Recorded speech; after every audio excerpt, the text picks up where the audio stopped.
ایک پورا چیپٹر ہے، پورا باب ہے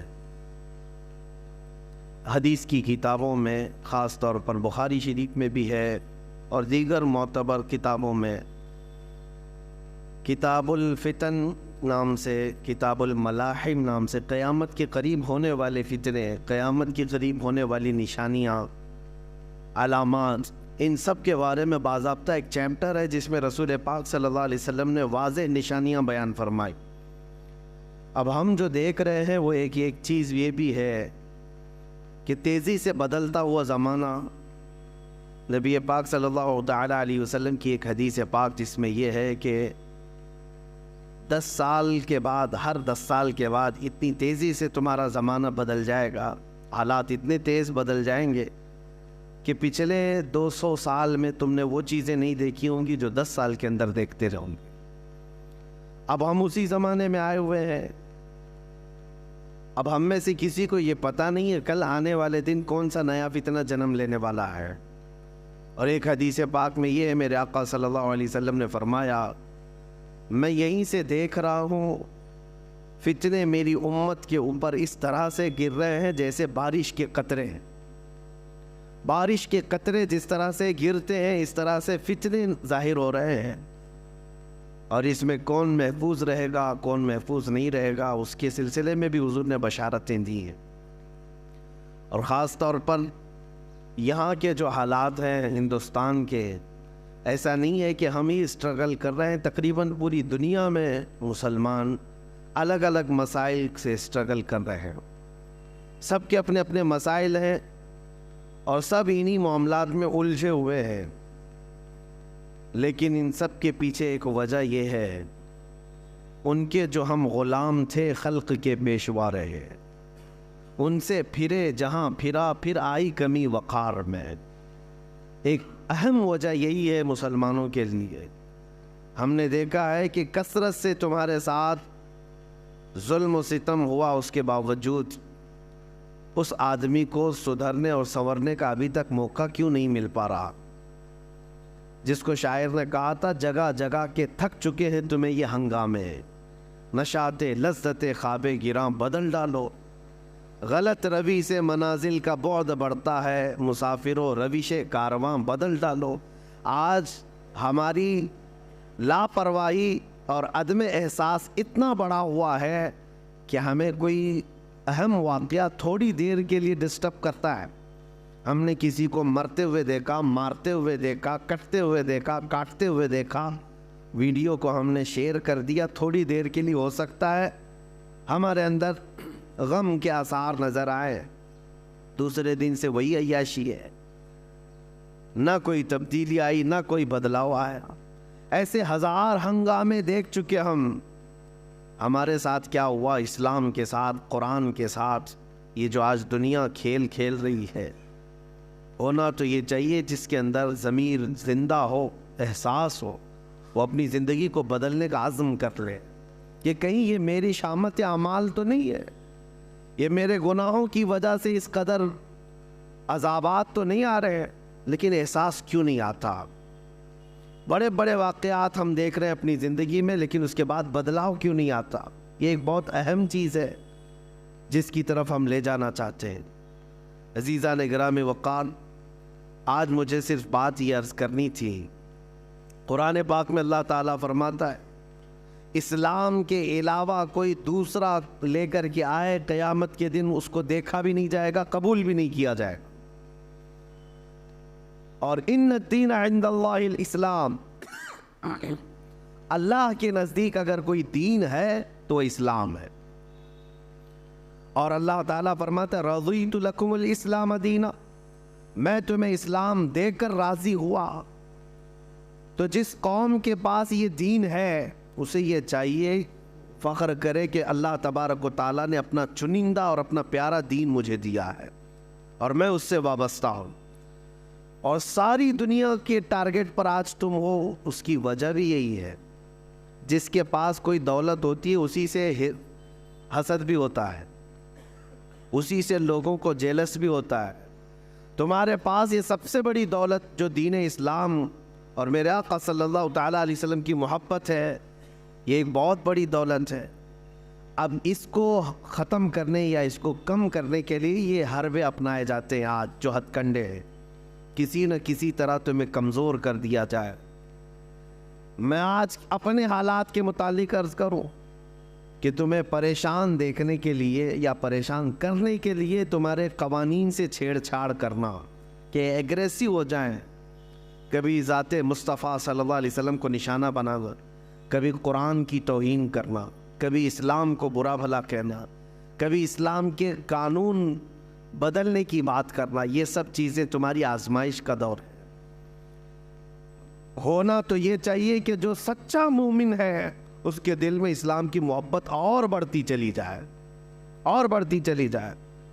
لیکن اس طوفانی زمانے میں جو ڈاواں ڈول ہوتا ہے اس کو یہ لگنے لگ جاتا ہے کہ مجھے نیوٹرل رہنا چاہیے، بھی سیکولر ہو جانا چاہیے تاکہ یہ ظالموں کے ہاتھ میں نہ آ جاؤں۔ نہیں میرے عزیزو، آج تمہیں پکا مسلمان بن کے دکھانے کا وقت آ چکا۔ اب نیوٹرل نہیں، سیکولر نہیں، یہ جو لفظ ہے سیکولر، یہ تو منافق کو کہتے ہیں، چھپا ہوا منافق۔ آپ جس دین پر قائم ہے اس دین کے بارے میں آپ کو اتنا یقین ہونا چاہیے کہ یہ اللہ کا سب سے محبوب دین ہے، اور کامل جس کے بارے میں قرآن نے کہا الیوم اکملت لکم دینکم، کسی بھی دین کے بارے میں سرٹیفکیٹ نہیں ہے کہ وہ کمپلیٹ ہو چکا ہے، لیکن قرآن نے دین اسلام کے لیے کہا ہے، اللہ فرماتا آج کے دن میں نے تمہارا دین مکمل کر دیا۔ یہودی خود کہتے ہیں کہ اگر یہ آیت ہماری کتاب میں آئی ہوتی، ہماری کتابوں میں آئی ہوتی یہ آیت کہ تمہارا دین کمپلیٹ ہو گیا، وہ کہتے ہیں ہم تو اس آیت کے اترنے کے دن ہر سال عید مناتے ہیں۔ مسلمانوں کو یہ خاصہ ملا ہے، میرے آقا صلی اللہ علیہ وسلم جب آخری حج میں تھے، حجۃ الوداع کے موقع پر یہ آیت نازل ہوئی، اللہ نے فرمایا آج کے دن دین تمہارا کمپلیٹ ہو گیا، میرے دین میں کوئی گنجائش ہی نہیں ہے کمی کی۔ ہمارے اسلام میں بچے کے پیدا ہونے سے لے کر کے اس کے قبر میں جانے تک کے کسی مسئلے کو تشنا نہیں چھوڑا گیا ہے۔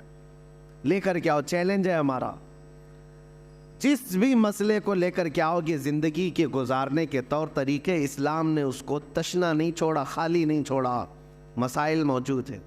حتیٰ کہ یہودی اس بات کا مذاق اڑاتے تھے۔ حضرت سلمان فارسی رضی اللہ تعالیٰ عنہ ایک جگہ سے گزر رہے تھے، پیشاب کرتے وقت ڈھیلے کا استعمال، تو انہوں نے کہا کیا تمہارے دین میں یہ بھی بتایا جاتا ہے؟ حضرت سلمان فارسی رضی اللہ تعالیٰ عنہ نے فرمایا ہاں بے شک، میرے دین میں کسی بھی چیز کو چھپایا نہیں گیا، حتیٰ کہ عدد بھی بتائی گئی ہے کہ کتنے ڈھیلے استعمال کرے تو پاک ہو جائے، بیٹھ کر کے کرے، کھڑا ہو کر کے کرے، کسی بھی چیز کو خالی نہیں چھوڑا گیا۔ اور میرا یہ چیلنج ہے، دنیا کی کسی بھی قوم کو لا کر کے پڑھ کر کے بتاؤ، بہت سارے مسائل سے وہاں پر صرف نظر کر لیا گیا، یا تو بچوں کے متعلق مسائل نہیں ملیں گے، یا عورتوں کے متعلق نہیں ملیں گے، یا بوڑھوں کے متعلق نہیں ملیں گے، یا شادی شدہ مسائل، یا پھر تجارت کے معاملات، پڑوسیوں کے معاملات۔ لیکن دین اسلام ایسا نہیں، اس میں تو اتنے باب ہیں، اتنے ابواب ہیں، اتنے چیپٹر ہیں کہ پوری زندگی کو گھیرا ہوا ہے۔ اور آج کے درندے اٹھ کر کے یہ کہتے ہیں، یہ جو یونیفارم سول کوڈ کا مسئلہ جو اٹھایا گیا ہے کیا ہے؟ ان کو اچھی طرح سے پتا ہے کہ دین اسلام پورے قوانین رکھتا ہے۔ میں ان سے پوچھتا ہوں کہ 100 سال پہلے چلے جائے، تمہارے پاس لا کی کتاب کہاں ہے؟ قوانین کہاں ہیں؟ ایک ملک چلانے کے لیے جو قوانین ہوتے ہیں، لا ہوتے ہیں، اس کی تاریخ ڈھونڈ کر کے لاؤ، کون سا ملک لا کے تحت چلتا تھا؟ یقین جانو میرے عزیزو، پوری دنیا کو حکومت چلانے کے قوانین دینے والا سب سے پہلا دین اسلام، سب سے پہلا لا کے تحت ایک پوری کنٹری چلنا چاہیے، یہ اسلام نے دیا ہے، ورنہ تو پہلے بادشاہوں کے قانون چلتے تھے۔ آپ رومن امپائر کو دیکھیں، پرشین امپائر کو دیکھیں، اسلام سے پہلے ان کے ہاں کوئی قانون کی کتاب نہیں ہے۔ بادشاہ کو رات میں کوئی خواب آ گیا، صبح وہ قانون بن جائے گا۔ بادشاہ کو کوئی اچھی چیز لگ گئی، وہ دوسرے دن قانون بن کر کے سب پر نافذ ہو جاتا۔ تو وہاں پر تو ایمپائر ہوتا تھا، شہنشاہ جس کو کہتے ہیں، بادشاہ جس کو کہتے ہیں، اس کے قوانین چلتے تھے۔ یہ دین اسلام نے قوانین مرتب کر کے عطا کیا ہے۔ دین اسلام نے لوگوں کو چلنے کا طریقہ بتایا، اور اس میں کسی کا بھید بھاؤ نہیں رکھا گیا، یہاں سب کو برابر رکھا گیا۔ یہ لوک پال بل کی بات کرتے رہے، نہ ہی لا سکے نہ ہی کر سکے، جس کا مطلب یہ تھا کہ اونچے عہدے والا بھی جواب دہ ہوگا، ذمہ دار ہوگا سوالوں کے جواب کا، لیکن یہ کبھی نہ لا سکیں گے۔ جن کے کرتوت کالے ہوں وہ کب عدالت کا سامنا کر سکتے ہیں؟ ہاں، یہ سارے مسائل اگر دیکھنا ہے تو اسلام کے دامن میں دیکھو۔ سیدنا عمر فاروق رضی اللہ تعالیٰ عنہ مسجد میں کھڑے ہیں، مسجد نبوی میں، اور عین خطبے کے دوران آپ نے پوچھا کسی کو کوئی سوال ہے؟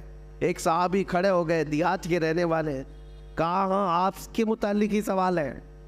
کہا مال غنیمت میں جو کپڑا آپ نے تقسیم کیا تھا سارے لوگوں کو، اس کپڑے سے کسی کا بھی پورا جبہ نہیں بنا، آپ کا پورا جبہ کیسے بن گیا؟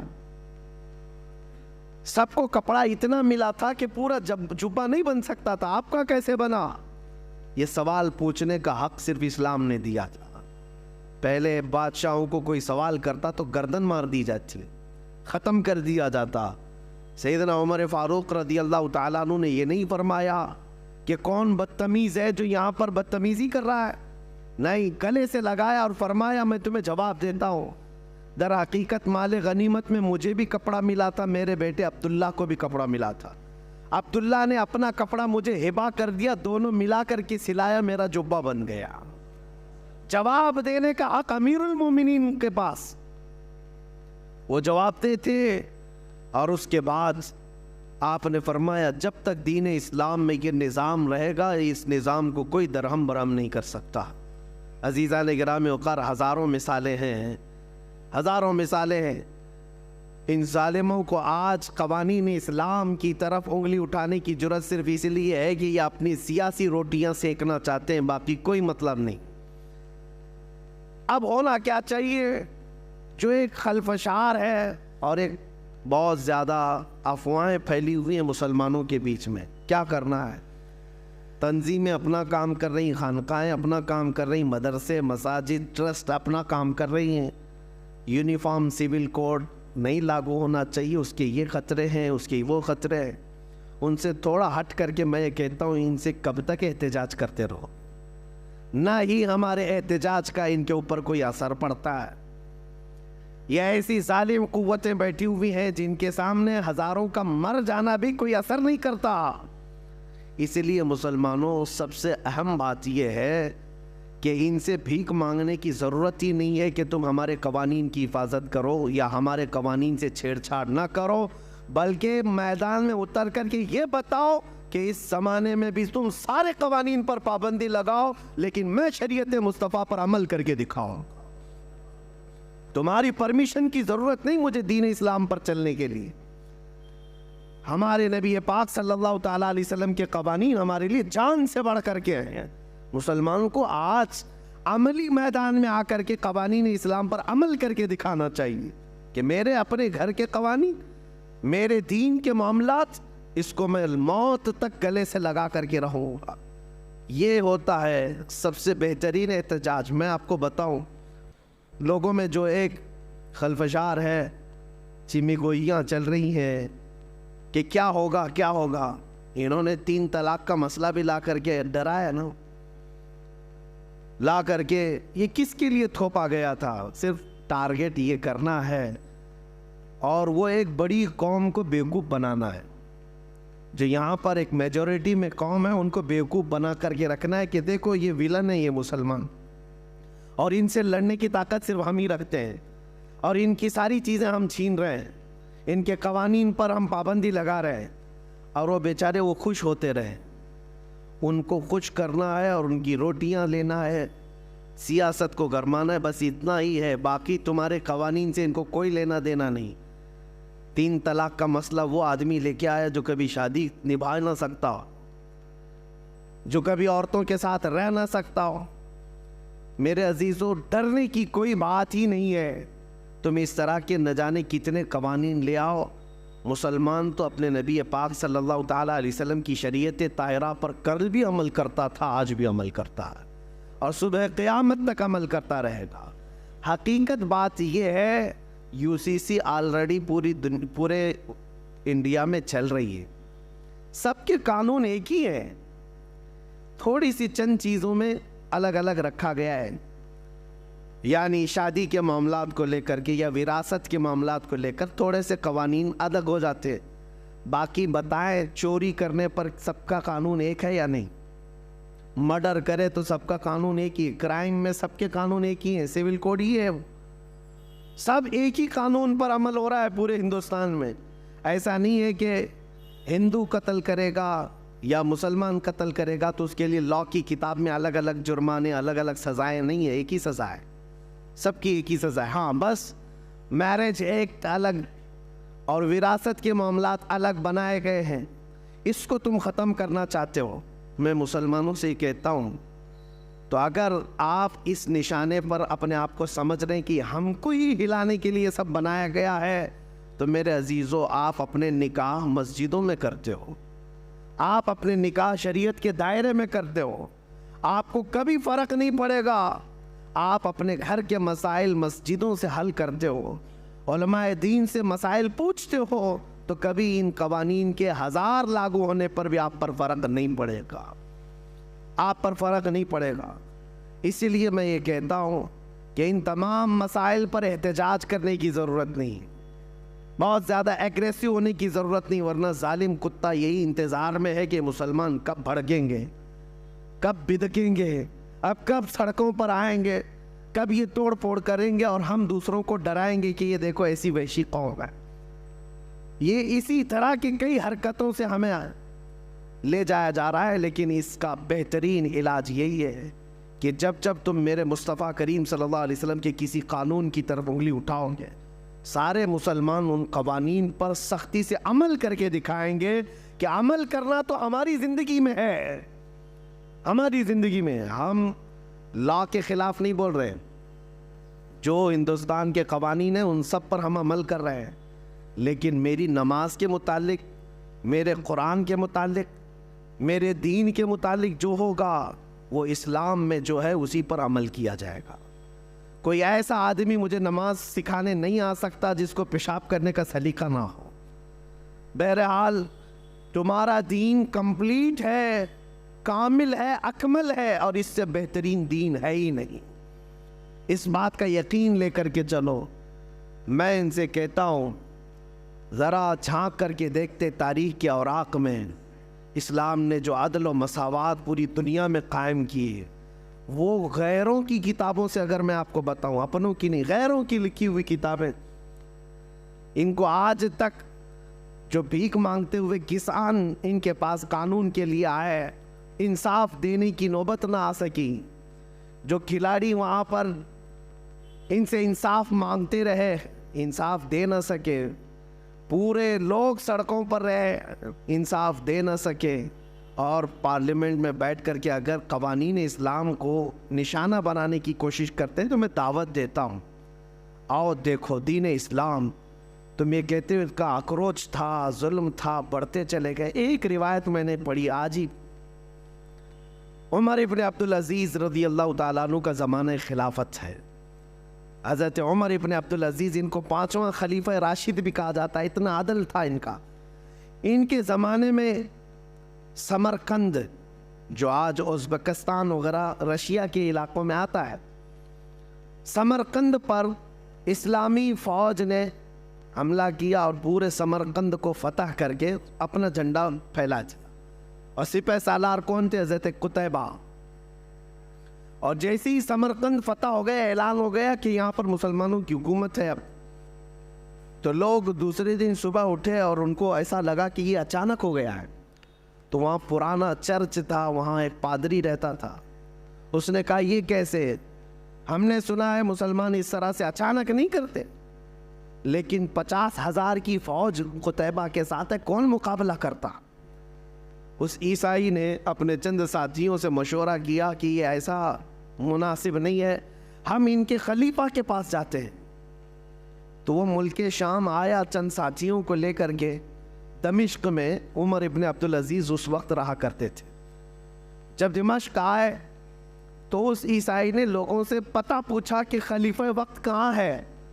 لوگوں نے جو اشارہ دیا، پتہ بتایا، اس پتے پر آ کر کے دیکھا تو ایک چھپر کا گھر ہے اور ایک دبلا پتلا آدمی کپڑے سیتا ہوا بیٹھا ہے. یہ عیسائی پادری قریب آیا اور اس نے کہا انہوں نے دھوکہ دیا مجھے. پلٹ کر کے پھر کہنے لگا میں مسلمانوں کے خلیفہ کے پاس آنا چاہتا ہوں. تو ایک بوڑھے شخص نے کہا وہ جو کپڑے سل رہا ہے وہی خلیفہ ہے، وہی ہے جس کا رعب و دبدبہ اتنا تھا عمر ابن عبدالعزیز کا. اللہ اکبر. آپ تاریخ پڑھیں، عمر ابن عبدالعزیز کے زمانے میں 200 کلومیٹر دور بھی اگر کوئی بیٹھا ہوا ہے تو نا انصافی کرنے سے گھبراتا تھا، ڈرتا تھا کہ عمر ابن عبدالعزیز کا دور چل رہا ہے. اور اس خلیفہ کا وقت یہ ہے کہ ایک چھپر کے گھر کے نیچے بیٹھے ہوئے کپڑے سل رہا ہے. اس عیسائی پادری نے سوچا کہ ان سے مجھے کیا انصاف ملے گا. 50,000 کی فوج لے کر کے جو سپہ سالار میرے شہر پر حملہ آور ہوا ہے اس کے بارے میں کیا بتاؤں گا. کہا کہ پھر بھی کہہ دیتا ہوں. عمر ابن عبدالعزیز کے پاس آیا اور کہا میں سمرقند سے آیا ہوں، میری ایک شکایت ہے. کہا بتاؤ کیا ہے. کہا کہ آپ کا ایک سپہ سالار تقریباً 50,000 کی فوج لے کر کے آیا ہے، آس پاس کے علاقے فتح کرتے ہوئے اچانک رات کو ہمارے شہر پر حملہ کیا اور دوسرے دن فتح کا اعلان کر دیا. کہا کیا چاہتے کیا ہو. کہا میں نے سنا ہے کہ جب کبھی مسلمان فوجی جاتے ہیں کسی جگہ پر تو سب سے پہلے ان کو دعوت پیش کرتے ہیں عدل و مساوات کی، اسلام کی، امن کی، اور اگر وہ سامنے والے ماننے کو تیار نہیں اور جنگ کرنے پر تیار ہو تو جنگ کرتے ہیں اور اس کے بعد فتح کا اعلان کرتے ہیں. لیکن آپ کا سپہ سالار آیا، نہ اس نے ہم کو کسی چیز کی دعوت دی، نہ بلایا، نہ یہ ہمارا مقابلہ ہوا، راتوں رات فتح کر کے وہ اپنے جھنڈے گاڑ دیا. حضرت عمر ابن عبدالعزیز نے ایک خط نکالا، خط پر لکھا اور کہا کہ لے جاؤ قتیبہ کو دے دینا. اس خط میں لکھا ہوا تھا کہ ایک قاضی مقرر کیا جائے، فوراً ایک قاضی اسلام مقرر کیا جائے اور اس قاضی کے پاس یہ عیسائی اپنا مسئلہ رکھے گا اور قاضی جو فیصلہ کرے اس پر عمل کیا جائے. خط لے کر کے وہ عیسائی آیا، پادری ہے، عیسائی ہے. کہا کہ اس خط کو پتہ نہیں یہ لوگ پھاڑ کے پھینک دیں. لیکن جب قتیبہ کے پاس لا کر کے دیا تو اس کے ہاتھ کانپنے لگے سپہ سالار کے کہ عمر ابن عبدالعزیز کا خط آیا ہے. پڑھنے کے فوراً بعد قاضی کا انتخاب کرنے کا اعلان کیا کہ خلیفہ وقت کی طرف سے قاضی کے انتخاب کی بات آئی ہے. تو اس وقت قاضی کا انتخاب ایسا نہیں ہے کہ 4 لوگ بیٹھ کر کے کر دیتے. جو سب سے پرہیزگار ہوا کرتے، تہجد گزار ہوا کرتے اور علم میں سب سے زیادہ ہوا کرتے، وہ قاضی بننے کے منصب پر آتے. قاضی اسلام چن لیا گیا ایک عالم باعمل کو اور انہوں نے اپنی عدالت لگائی اور کہا کہ کیا مسئلہ ہے اس عیسائی پادری کا. اب وہ عیسائی جو پادری تھا اس نے رکھا کہ آپ کی طرف سے یہ جو فوج آئی یہ اچانک آئی، ہمیں موقع نہیں دیا گیا ہے.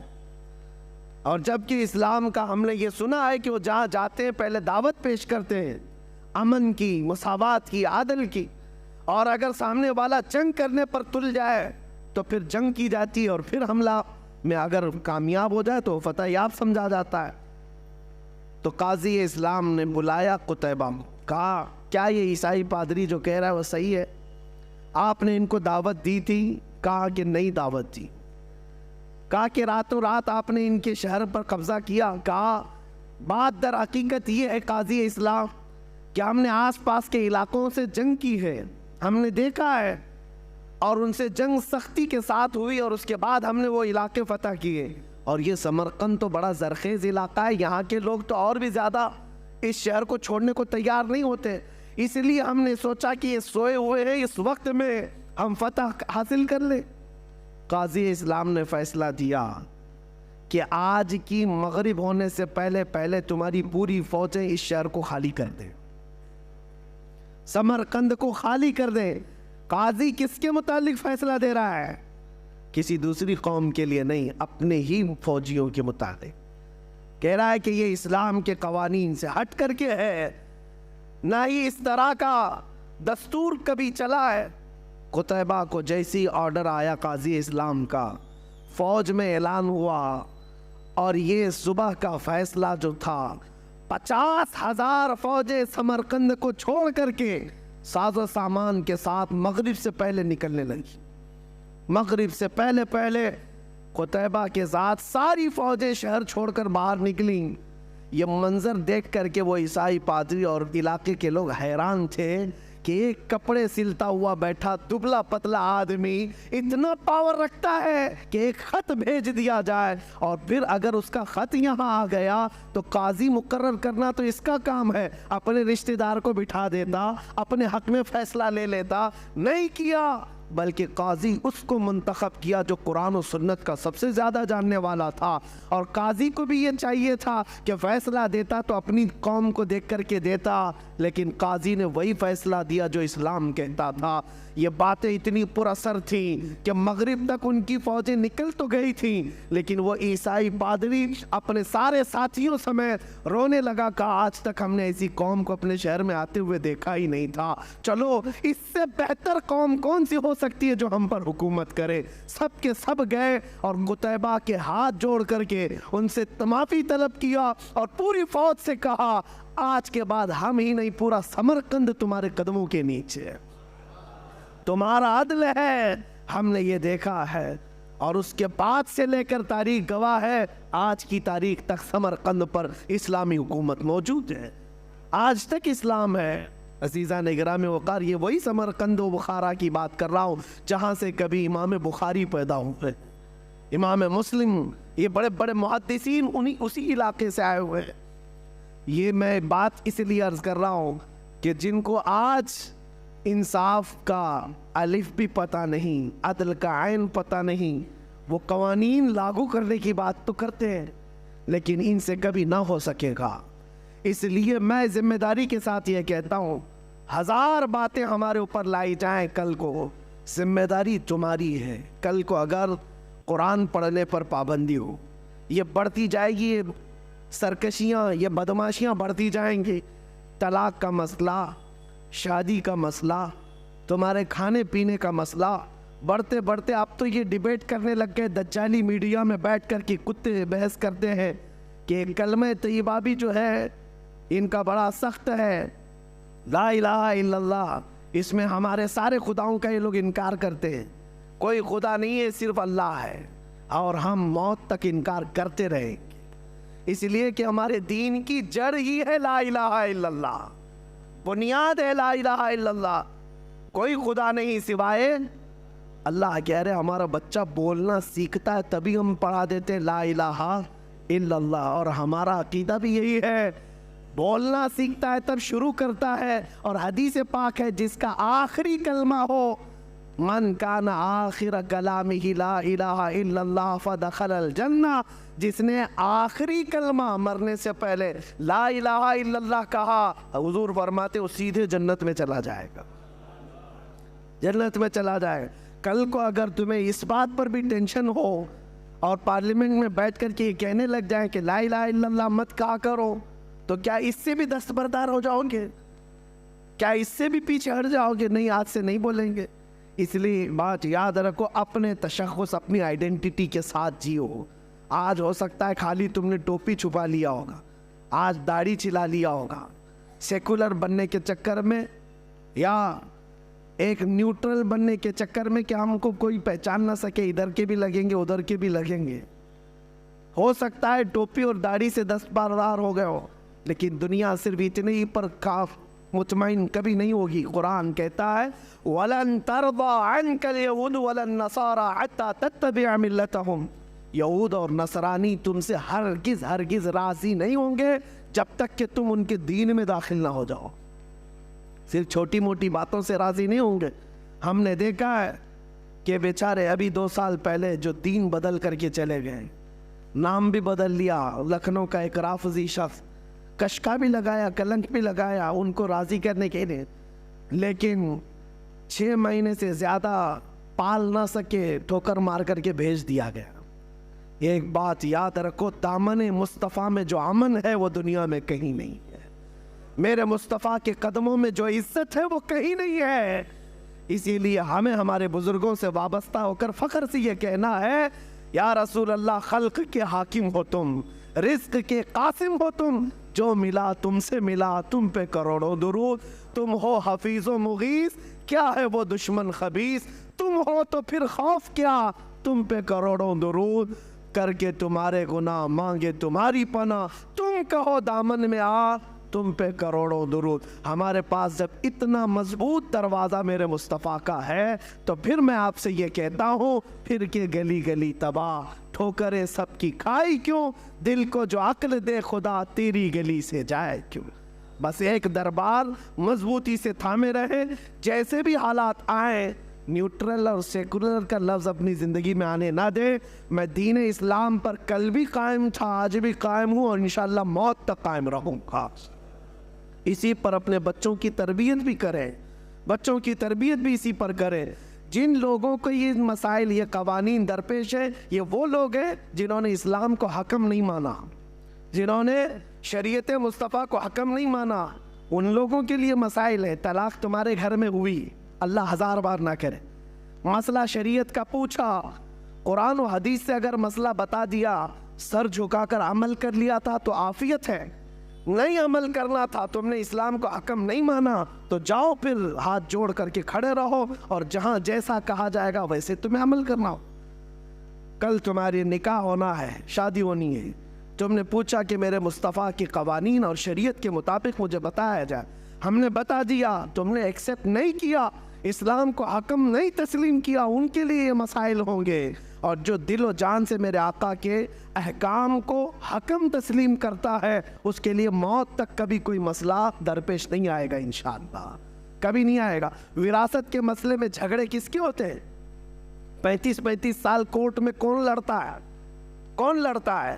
یہ وہی لوگ لڑتے ہیں جن کو شریعت حکم نہیں مانتے، جو ورنہ تو فتویٰ جو ہے شریعت کا وراثت کے بارے میں اگر آپ نے پوچھا، باپ کا انتقال ہوا، 2 بیٹیاں ہیں، 4 بیٹے ہیں، ایک بھائی ایک بہن ہے، فلاں فلاں لکھ کر کے بھیج دیا، اتنی جائیداد ہے، 1 دن کی بات ہے، زیادہ سے زیادہ 2 دن کی بات، دارالافتاء سے آپ کو قرآن اور حدیث کے دلائل کے ساتھ جواب آ جائے گا کہ بیٹیوں کا اتنا حق ہے، بیٹوں کا اتنا حق ہے، آپ کی یعنی جو انتقال کیا اس کی بیوی کا اتنا حق ہے، سب کا اتنا حق ہے۔ اگر آ گیا قرآن و حدیث آپ نے دیکھ لیا اور سر جھکا لیا، کہا یہ اللہ کا حکم ہے، میرے مصطفیٰ کا حکم ہے، تب تو کوئی ٹینشن ہی نہیں، تمہارا 2 دن میں مسئلہ حل ہوا۔